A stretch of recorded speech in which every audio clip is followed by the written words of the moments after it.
Podcast, episode 91.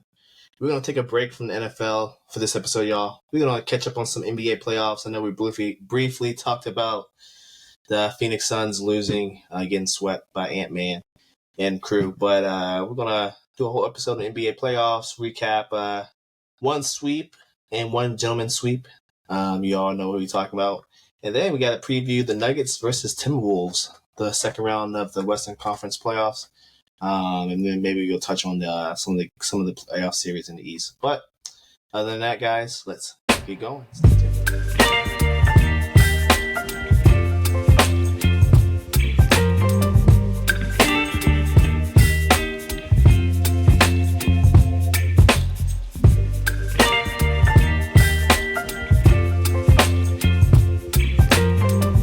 We're back. NBA playoffs time.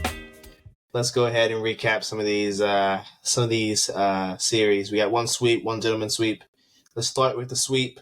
Pull up handy dandy ESPN. So we got the Baby Thunder actually pulled it off. They swept the New Orleans Pelicans. But to be fair, the Pelicans didn't have Zion. But who cares? They didn't put up enough of a fight, in my opinion. And the Baby Thunder move on. Lawrence, takeaways from this playoff series. I think we both had more than we had the Pelicans winning at least one game. Can you kind of break down why they didn't even get a game? Because they're not very good. Honestly, if the Kings' kryptonite wasn't the Pelicans, I don't even think they were going to be here. So, why I didn't think? I mean, the main problem they had was the coaching is awful. Was it Game 3 when they took out Valanciunas? When in the first two games, Valanciunas was like your only lifeline at multiple points in the game. I mean, that was kind of idiotic because they were confused. The Thunder playing like small ball. We'll take advantage of it. Just put Valanciunas to get points over and over in the paint. I don't know if you saw the highlight, but there was a highlight reel of Lou Dort guarding Brandon Ingram and exploiting the fact that he couldn't go to his left. I'm pretty sure it's his left. And he would literally guard him by staying on one side of him. So he would have half the court cut off.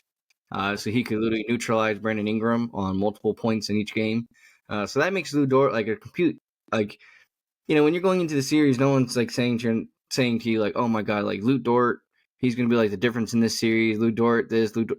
Like, no, you don't think about Lou Dort. You're thinking of Shea Gilchrist. You're thinking of Chet because he's the skinny white guy who's been doing some stuff. You're thinking about Jay Wills because, you know, everyone's hyped on him on TNT.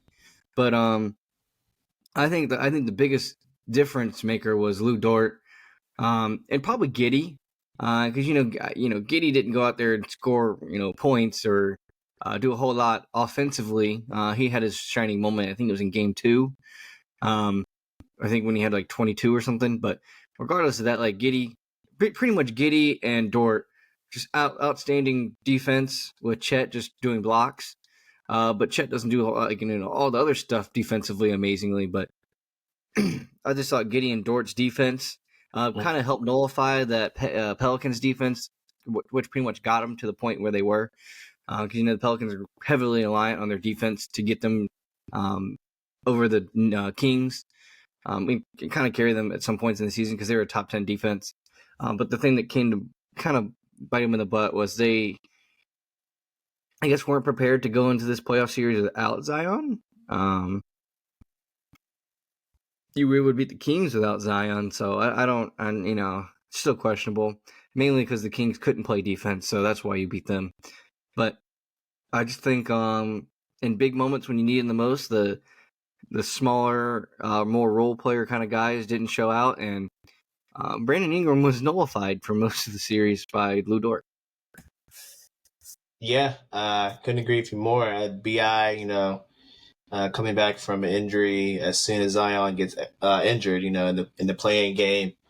Yeah, I mean, it was a big loss for them, but even without Zion, you know, I was expecting at least a game or two the Pelicans could sneak out, but Baby Thunder, they were on the roll. Like you said, the defense was there, kind of nullified BI. He really didn't have an outstanding game in any of them. And then CJ McCollum, yeah, he might have gave you 20, close to 20 a night, but he had to work for it and his efficiency wasn't there. So, really played into the hand of the Thunder. And then their role players, like you said, Dort, Giddy, Isaiah Joe, Wiggins. I think Wiggins had one big game. I think it was either game 2 or 3. Mm-hmm. And like you said, the coaching for the Pelicans, they just weren't prepared. Zion was their X factor, right? As soon as he went down, you could just tell they were kind of scrambling to get things in order. And the one thing that they had going for them, Big Val, didn't think they went enough his way. Like you said in game 3, and I showed it a little bit earlier, man played 12 minutes. Look at this game. In game 4, he plays what? 26. In 26 minutes, he gives you 19 and 13. That just shows you how effective he is. Mm-hmm. So, I mean, I know he's a big guy. I know when Chet hangs out on the 3-point line, you necessarily don't want your center all the way on the 3-point line, but it just is what it is. He's just effective against Chet. Chet's a skinny white guy, like you said. His first year of actual playing in the league, even though he was drafted 2 years ago, his first actual year of seeing the NBA court, he's not accustomed to some of these bigger guys. Especially, I mean, Valanciunas is a veteran, bro. He's going to put him through a roller coaster, and it showed. Thunder they have size, they don't really have girth. They don't have no big boys down there, so you could tell they didn't really take advantage of that matchup. And Bi just didn't play well, like we already said. So Pelicans, it sucks. They definitely should have won a game, but it's just the Carters didn't fall their way, so there's nothing else to say about that. And, we'll break down more of, what the offseason is going to look like when we start the previews. Probably next week we'll start previewing some teams' offseason, recapping their season, all that good stuff. So it'll be interesting to see what they do moving forward because, I don't know, this experience of Zion, Bi, and CJ, it's one of them is always hurt, and I don't know if you can have 3 guys on the same team that are constantly hurt. It's not really the formula for a championship contender. And we saw 1 year, was it last year or 2 years ago, where they had that stretch where they were like second in the West. But Yeah. I don't know, man. It's just they can't, consistently play together and pull together a nice season. It's kind of disappointing, to be honest. I would completely agree that it's kind of disappointing. I think it's extremely disappointing. I just think that the team just kind of needs a rehaul. I think your main problem now is though, you don't have trade pieces anymore. No one's really going to go out and give you anything for the 3 guys that you have real value for, or that you value. And then guys that you probably don't want to have to get rid of, but you may have to. Like, I'm sorry, but like. This might be a little bit toxic to say, but after this series and kind of after the playing game, I feel like Trey Murphy might have a little bit more value than Brandon Ingram. Might sound really weird to say, but it's probably true. Brandon Ingram just constantly is hurt. He didn't show out at all in any of the playing or playoff games, and at least Trey Murphy, I mean, at least he could shoot threes. I know in the final game he didn't do very well, but in the first 3 he did pretty decent. So, I mean, you could probably say that Trey Murphy probably has more value, but as this Pelicans organization, they probably don't want to have to get rid of Trey Murphy. They probably want to keep him. Yeah, you're right. It's not far fetched to say that trade value wise, he's definitely on a higher spectrum. As a better player, probably not. We're not going to go there. But trade value wise, yeah, I think a team would want to trade Murphy. He's still in the rookie scale contract, I believe. And he played well. I mean, he played well all season. He was hurt a little bit in the beginning, but came off. After that, smooth sailing for him. Played well in the playoffs, like you said, in this past round. So we'll see what they do. But yeah, they definitely got to move. So, I mean, they have one more Lakers pick, and I think they have the rest of their picks. So we'll see what they do. To try to, they definitely need maybe not a rebuild, but a retool. Definitely a retools in their future. Up next, unfortunately, Lakers lost again to a Murray game winner. Couldn't believe it. I was stressed out watching this game. I think this game was on Monday night. I was stressed the fuck out. I wanted to throw everything in my bedroom, but I couldn't. Lakers, gentleman sweep. Uh, honestly, Lakers really put up a fight. I know I said I had them winning, but they definitely put up a fight. Took the Nuggets to 5 games, one more game than last year. I guess I'll go at this one first. I think the series just comes down to honestly clutch time play. I think the Lakers, even though the Lakers were the number one ranked team in the regular season when it came to clutch time, I'm telling you, this Nuggets duo, Murray and Jokic in clutch time, bro, they're another beast, and they really ramp it up during the playoffs. I mean, you can't stop that pick and roll. If you go back and look where they had, AD and Austin Reeves kind of in a bind right there. Can't really have Anthony Davis fully commit to Jamal Murray because he's going to throw the lob to Jokic.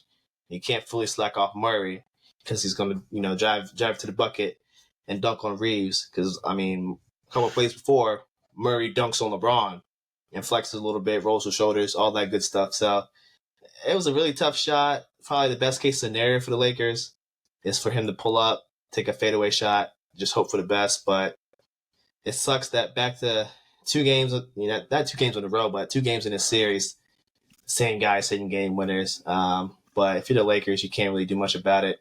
But what I will say is they definitely put up a good fight. I think, what it came down to also is just coaching. I think coaching and personnel wise, I think the Nuggets are still just on another tier.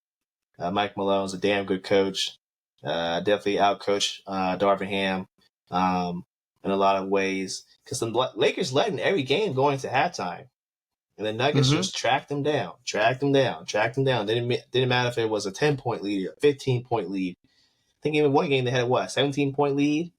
They had a 20-point lead in one game. In one game, they just kept tracking them down. And the Lakers kept blowing big leads, and part of that, a major part of that is Darvin Ham. Another part is the players just having poopy games. From D'Lo had a bad game. Austin Reeves had 2 bad games. I think Reeves, in my opinion, Reeves had a whole bad series. I didn't think he was amazing in any game in the whole series. He had a good game 4 and 5. I think he finished out strong, but I think you're right. The first 3 games he was pretty much like a no-show. I think another thing for the Nuggets, I think it's what you call it, the Aaron Gordon effect. I mean, I don't think there was an answer on the terms for the Lakers side for Aaron Gordon, which I thought maybe Hachimura might be an answer for him, like play defense or something on Aaron Gordon. I mean, there would be games where Aaron Gordon would have 6 points or 7 points. It didn't matter because he would pull down 13 rebounds and give out 6 assists. Like, he was doing the PRAs. He wasn't just, valuing the points. He was just a matchup nightmare. They didn't know what to do with him. Pretty much it was just Aaron Gordon and Jokic versus Anthony Davis in the paint. And, Anthony Davis was a little banged up. I think it was like the last game. So, yeah. I think the biggest difference in the game would 100% come down to the fact that Jokic and Murray in pretty much every single game had Michael Porter Jr. on fire. Whether or not he was extremely on fire or just on fire or just hot, he was something in every game. He was of value of every game. That's a different thing the Lakers can't talk about. The Lakers only had 2 guys in value every game. D'Lo, I think D'Lo is kind of.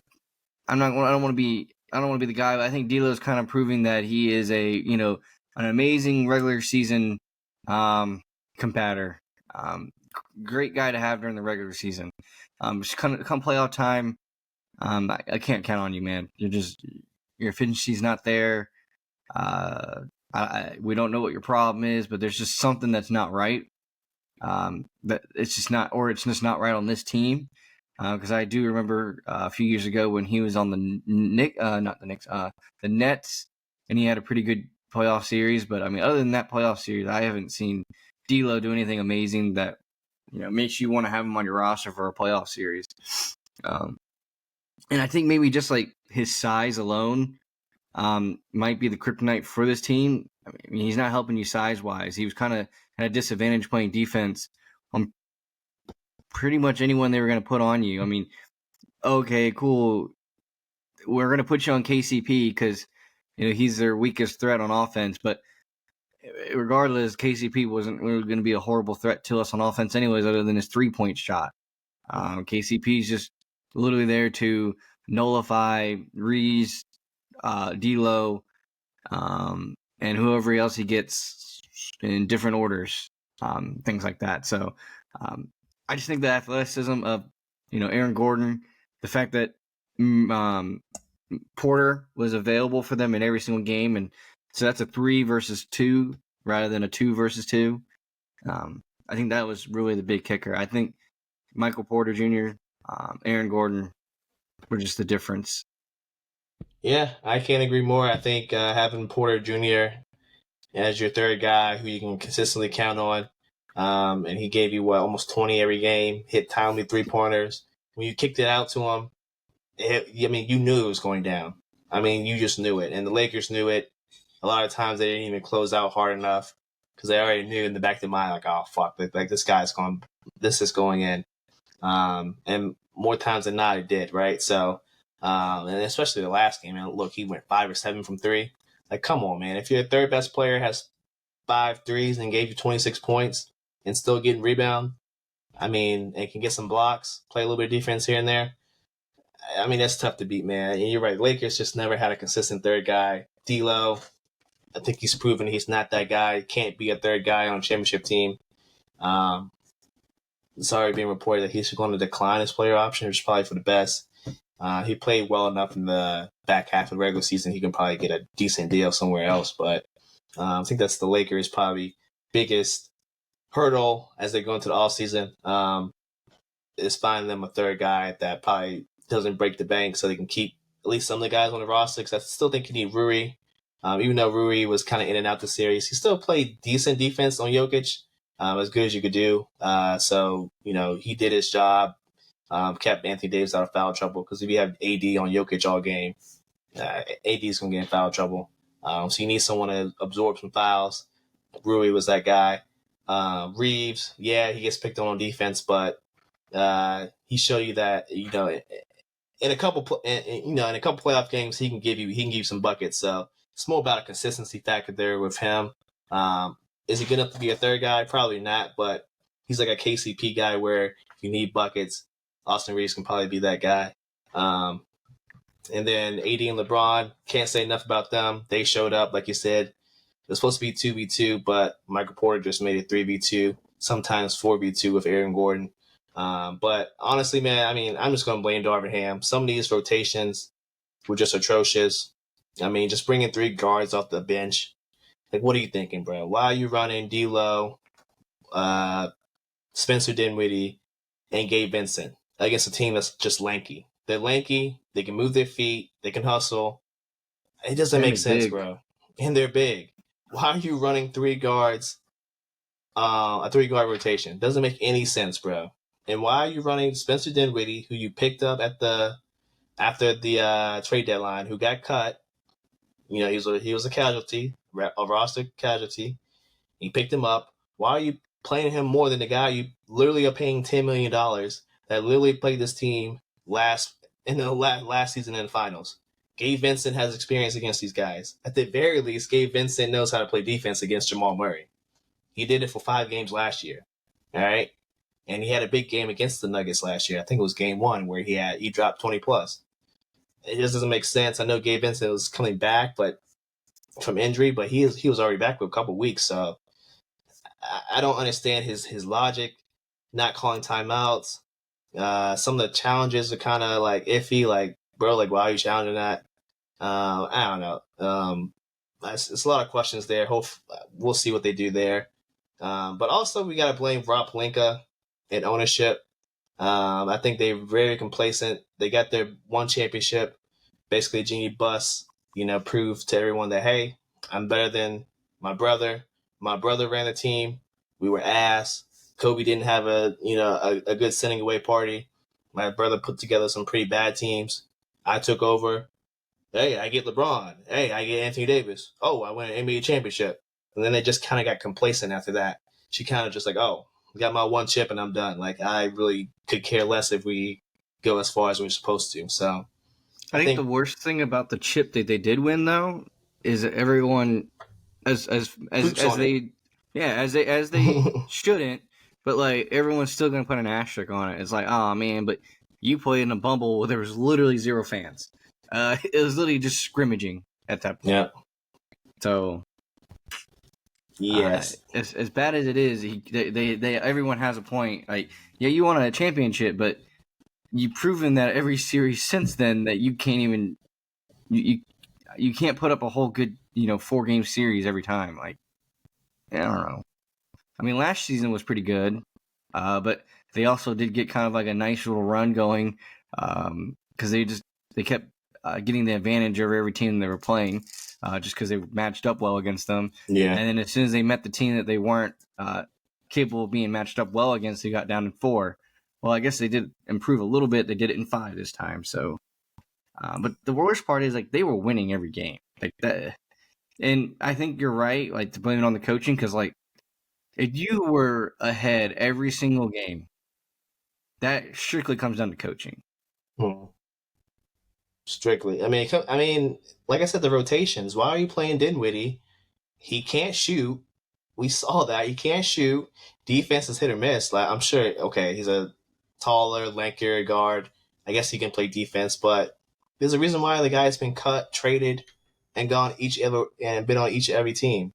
There's a reason why. There's a reason why he's getting passed around. So Darvin Ham, like, just use your brain, bro. Like, come on, you paying a guy $10 million. He was just in the finals last year. You played against his team. He knows what's up. I would have gave more attention to Gabe Vincent than him. And then, I mean, you're not playing enough for Torian Prince. Like, I mean, they just didn't match up well, like you said. And I think they had guys that probably would have given them a better chance if they would have just saw some more minutes. But I mean, Pelinka and Genie Bus shouldn't be off the hook either. Pelinka, honestly, is an average GM at best. He kind of just lucked into the roster that Magic Johnson kind of built up. And then he kind of just, like you said, the bubble run, it just kind of happened and some magic happened and they won. But then after that, Rob Pelinka really hasn't been a good GM. Yeah, he put off those trades, last year to get rid of Russ and Pat Bev and others. But like you said, the playoff matchups were in their favor. So that's why they kind of just, not steamroll, but it seemed like they kind of steamrolled through last Western Conference until they got to the Nuggets and then they got steamrolled. So I'm not letting him off the hook. Rob Pelinka, I think he needs to be on the hot seat. But knowing Jeannie Buss, I think she's pretty content with what she's done in her short tenure as, I guess, majority owner. But we'll see. We'll see. We'll talk about this more coming next week. But we still got one more series. Nuggets, Timberwolves. This is the second round of the Western Conference playoffs. I think they play on Saturday. It's their first game. So, Lawrence, I'll kick it off to you first. Yes, Nuggets, sir. Timberwolves. Who wins? How many games? I don't think there's any way that I can't say that. I don't see the Nuggets losing to the Timberwolves. Mm-hmm. But I'm not gonna say they're gonna outright dominate them either because I think the Timberwolves deserve the respect. But I don't think that's something that you're gonna have to worry about with the Nuggets. I think they give everyone respect, as they should. I just think it's probably gonna be. I think it's probably gonna be 5 games as well. But I'm gonna go 6 games, and I feel like it's gonna be a little. The Timberwolves are gonna be kind of excited because they brought it back home. I think the Nuggets take both games at home to start the series. I think Timberwolves, they get game 3. Nuggets probably get game 4, trying to like stomp the foot on them. And then the Minnesota fights back really hard. They get game 5, and it's just like one of those things where you're just delaying the inevitable. And they get got at home in game 6. So I'll give him the fact that a benefit of the doubt for in 6. I just think the main difference in this, and it might sound horrible, but like okay, like the Timberwolves' best, I guess, advantage over a team is the size, like their size. Well, you're not that much bigger. You're not that much bigger than the Nuggets now. So, Cat's looked all right, but he hasn't looked like Cat yet. Yeah. So I don't know if that's going to come into factor. And then also like Rudy Gobert is just going to Rudy Gobert. So in terms of like what we were just talking about for the Lakers series, the Nuggets are going to have probably in every single game 3 guys show up between Aaron Gordon, Porter, and KCP. And surprisingly, maybe even Watson or Braun coming off the bench Okay. might have a game because you don't even know how that's going to go. Yeah. Because the Timberwolves kind of like to get a little deeper. Well, we got to see them go a little deeper because they were playing the Suns, and they figured they probably had an advantage over that. So, but I'm going to have to go on the – I'm going to have to stretch it out and probably say Nuggets just because, I mean, outside of Anthony Edwards – who are they going to get to show out every single night? And I think that's going to be the biggest key because I'm not going to count on Gobert to score a lot of points. Cat makes me nervous to kind of trust him. Yeah. Just because of the injury he came back from. And then Conley, I'm pretty confident back in the day Conley with the Memphis Grizzlies with his Gasol. I don't remember them ever doing a whole lot. So it's not like Conley gives me a lot of confidence to, completely back him. And then who am I missing on their starting roster? Is it Kyle Anderson? So, As far as starters for the Timberwolves, I think you're missing or is it Jalen McDaniels? McDaniels, yeah. Yeah, he's all right, but I just kind of trust the roster build up. And then the last part is what you already talked about for the Lakers series is just coaching. I just kind of trust the coaching of the Nuggets because this is the team they've wanted to build and wanted to have.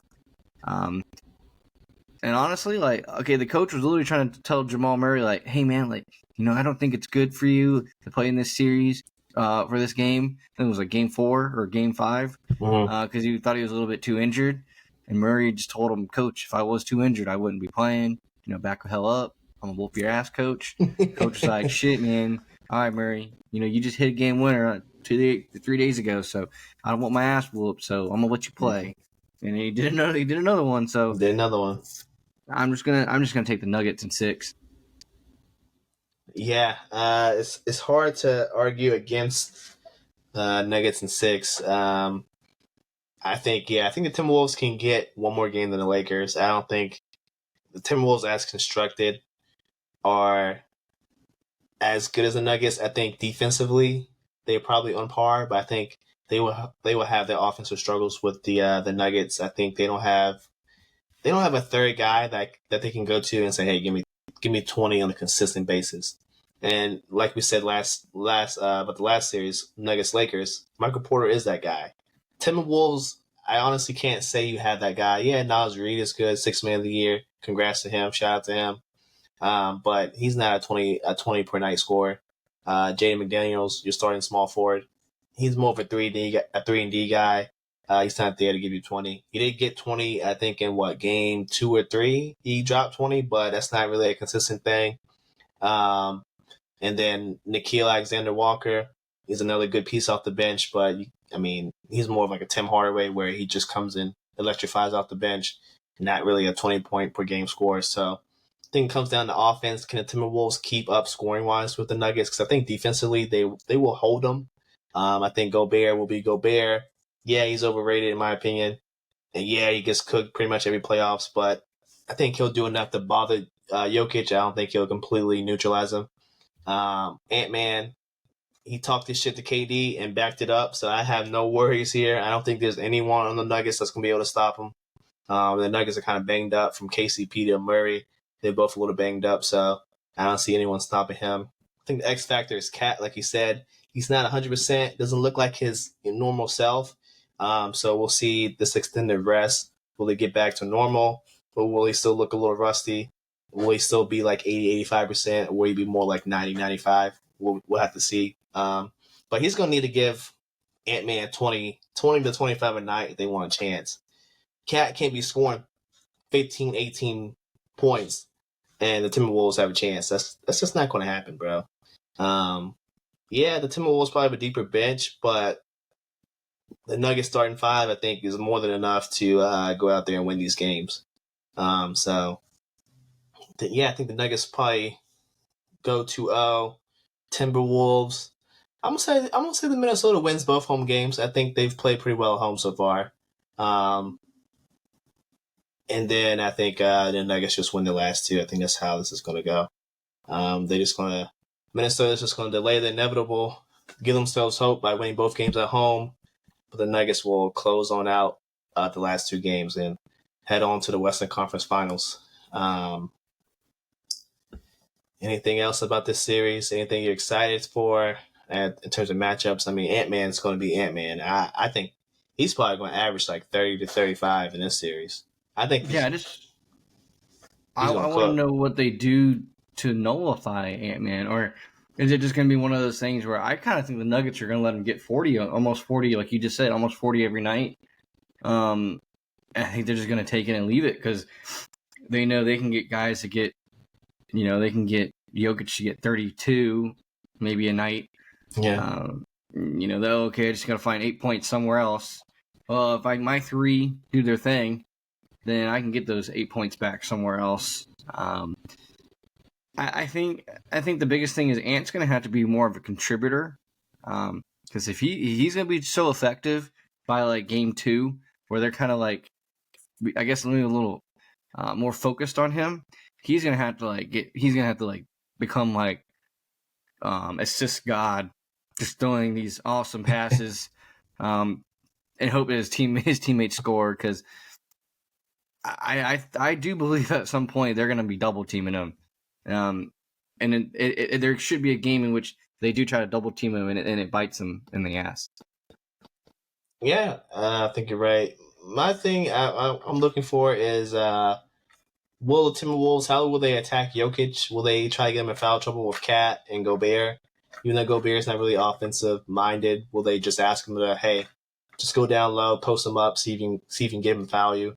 That's probably their one shot at winning the series is keep him in constant foul trouble, keep Jokic off the floor as much as you can. So we'll see if they kind of use that strategy. That's what I would probably try to do. And if Cat's healthy enough, have him down there and post up, even though post up is not really his thing. He's just going to have to suck it up, go down there on the block, post Jokic up, and try to get him in foul trouble. I think that's one strategy they can probably use there. Other series, though, I think the Mavs, Clippers play tonight. They're tied, they're tied 2-2, right?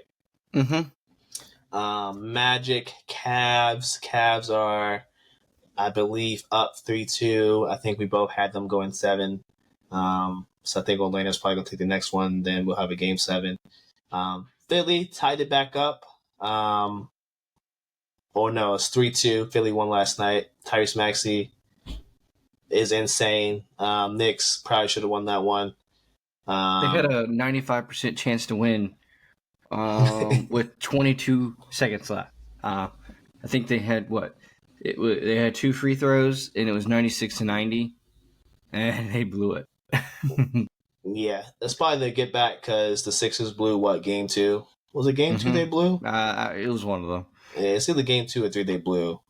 So that was the get back right there. So it'll be interesting to see if the Knicks can close it out in Philly, because if the Knicks don't close out in Philly, game 7 is going to be interesting. I think the Knicks could very well lose in game 7 if they don't close out game 6. Well, it's going to be bad if they don't close it out. It's going to be really bad for them. It will be pretty bad storyline. It's going to be written. I wish Julius Randle's in the series. That's all I wish. It's not possible, but I wish. Yeah, he will be helpful, but his shoulder's really fucked up. I think he had to have surgery. So hopefully he gets well, comes back next season. Celtics heat up right now. They're probably gonna lose, so no need to talk about that. I think that's pretty much it. Oh, and the Bucks surprisingly won last night we were kind of talking about this in the group chat. Why was the Yeah. spread only 5.5? And Yeah, thank you guys for that because I was thinking like, oh man, there's no way I should take the Pacers right now, and I think it was Hillman brought it up the fact that oh yeah, but like Portis is going to play this whole time because he won't get ejected, and I was like, you know what, spitting, he's spitting. So I had Portis to get over 20, and I took Milwaukee money line. It hit, and I was like, you know what, it hit. I hope Hillman put it on there because that was just straight facts. He spit at me.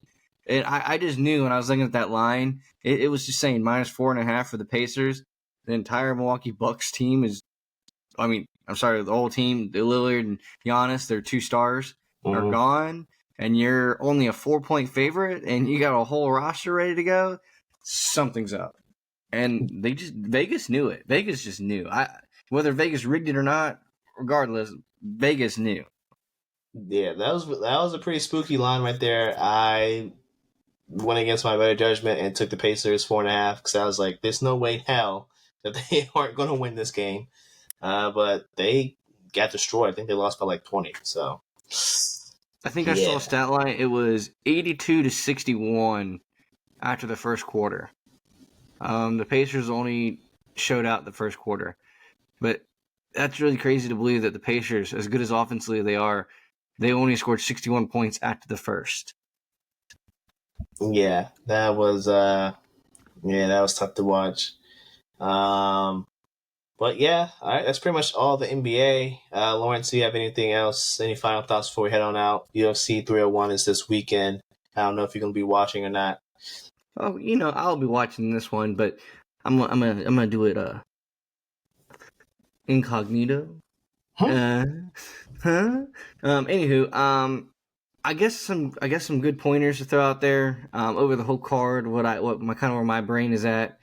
It might sound if this fight was not in Brazil, I like Jonathan Martinez to beat Jose Aldo. I think Jose Aldo is like kind of in the twilight of his career, and I think Martinez is just kind of a guy you don't want to fight. He's pretty good. He doesn't have the most amazing odds. He's -150. I thought it would be way more swayed in the favor of Aldo because he doesn't lose in Brazil. If I was a smart betting man, I would never touch Anthony Smith. Don't anyone ever think that that's a chance it's going to happen. It won't. I will say though, Pantoja is line being at home versus Steven Erceg is pretty trash. So I would take him to win just because it looks really bad. But I feel like, and it might start your night off hot. It might hurt your feelings, but I think my lock of the night is the first fight of the night. What is it? Alessandro Castro versus Kevin Borjas. I would take Costa to win. One reason being they're in Brazil. Second reason being you never trust a Peruvian. 2, the last time I bet Kevin Borjas, I bet him to win by submission, and he looked like poop. And once you do me wrong one time, I don't really trust you for a few fights. Last time I took Costa, he knocked the dude out, so I'm completely fine with siding with my better judgment. First fight in Brazil. 2 South Americans going at it. I'm going to take the home guy, especially knowing that in back of Costa's mind, it's literally, okay, I got to win this fight because I got to get the ball rolling for the rest of the Brazilians on the card. And then it's like a trickle effect. And honestly, I could see Brazil, all the way down to Jamie Malarkey versus Marcirio Rufi. I think that's when it gets juicy. I think Jamie could win, but I'm still probably going to take Rufi. Interesting stuff. I will be watching this fight. I don't know if I'm watching the main card. Depending on when the Canelo fight, because Canelo also fights, I think, on Saturday. So I might try to watch the Canelo fight. I forgot who he's fighting, but he's fighting someone. Did you ever see the Ryan Garcia knockout or beat up of, was it Warner? I don't remember his name. Devin Haney. Denver Haney. I watched highlights. I didn't watch that fight. I didn't watch the fight, but I watched the highlights. But the only reason I was saying is, you know, they just announced that because at first it was supposed to be for charity and it was like an expedition match, and now it's a guaranteed actual fight between Tyson and Paul, which means there will actually be betting lines open for it. So I'm extremely interested in that. Mainly because I think Tyson's going to murder him. But based on the lines, you're going to be able to see something else. So, when is that fight? Is it soon? I think it says it right there on the left side. It says Tyson versus Paul to be a sanctioned fight. It's like it's going to be a sanctioned professional fight. July 20th. I think it's in Jerry World. Yeah, I think so. Interesting. It's down there in Dallas somewhere. AT&T Stadium, Jerry World. Yep. Yeah. Oh yeah, it's gonna be on Netflix. Oh yeah, I completely forgot it's gonna be on Netflix. Interesting. Chris Paul, not Chris Paul. Jake Paul is trying to figure out where the best place to rack up money from, and I'm pretty sure he knows Dassin, whatever it is called, is not the place to be going. He's trying to push himself away from misfits. Rightfully so. He probably wants to be. He probably in his brain wants to be in the same light as like a Ryan Garcia now. I mean, I haven't heard people talking, but the fact that like Ryan Garcia hasn't exploded everywhere after that Haney fight is a little crazy. Mainly because of everything that was against him. I mean, the ref was literally trying to help Haney have the fight, and he still just kept knocking him down. And I remember looking at I put $2 on it just cause, but like he was a plus 523. Or sorry, 525 at closing. I put like I think I put like 250 on it, and I was like, it's basically like a 4-leg parlay. Sometimes you make, you just put $2.50 on it. You're like, if it hits, it hits. Yeah, it'd be cute little money come up. I woke up the next morning, and I was like, where did I get like this $12 from? This wasn't in my account. This wasn't in my account last night. I was like, oh, drunk me just threw a little $2 bet down to throw some money on English Premier League. Hey, sometimes they hit. You can't win if you don't take a chance, right? That's what they always say. And you're not really butthurt if it loses because you're like, didn't think of it anyways. Yeah, fair enough. So yeah, we got some fights this weekend, some fights coming up. Should be interesting. UFL also this weekend. I think Defenders are back in town. I think we're playing the Panthers, right? Yeah, maybe. I don't know. They kind of hurt my feelings a little bit. Can't lie, man. Yeah, they definitely. I was expecting a fight. We kind of just got slapped around. Really hurt my feelings. It hurt my feelings, definitely. I didn't know what to do. I was just... Oh, we play the Brahmas. They beat us in week one. So. And they're 4-1. I guess it'll be interesting to see. I can't even. They don't even have lines out right now, so. They don't have destroying though anymore. They don't have destroying anymore. Oh yeah, he fractured his neck or something, right? I don't know. My thing that was really I don't want to say suspicious or like anything, because I do watch destroying still on YouTube. I still like to watch him. Yeah. But like he played 2 weeks in UFL, and then he got hurt.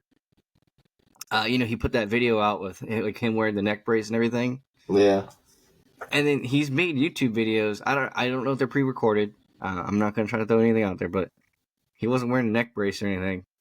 And he wasn't acting like he was hurt that much. So I don't know where his real I guess motives lie, but I mean the video came out like I think it was in Hawaii, and it was he does the 1v1s, the 1v1 drills, DB versus wide receiver, then O-line versus D-line. He was bouncing around and acting like it was nothing. And he came out like a week ago, and he got hurt like over a month ago. So I don't know how much pre-recorded they have, but I kind of vaguely remember at the very beginning of the video, they said the date on there, and it was post-injury, so... Yeah, that'll be interesting. Yeah, you fracture your neck, you probably shouldn't be moving like that. So I don't know. I don't even watch his videos like that anymore. So I don't know. I'll have to check it out. But this game should be interesting. I think we will be in attendance for this one as well. So we'll give you guys some coverage of this. But yeah, other than that, I have nothing else. So let's wrap this episode up. MTL Sports Podcast, episode 91. We're going to head out. You guys have a great weekend. Thank you for watching. And we'll see you on Monday. Peace.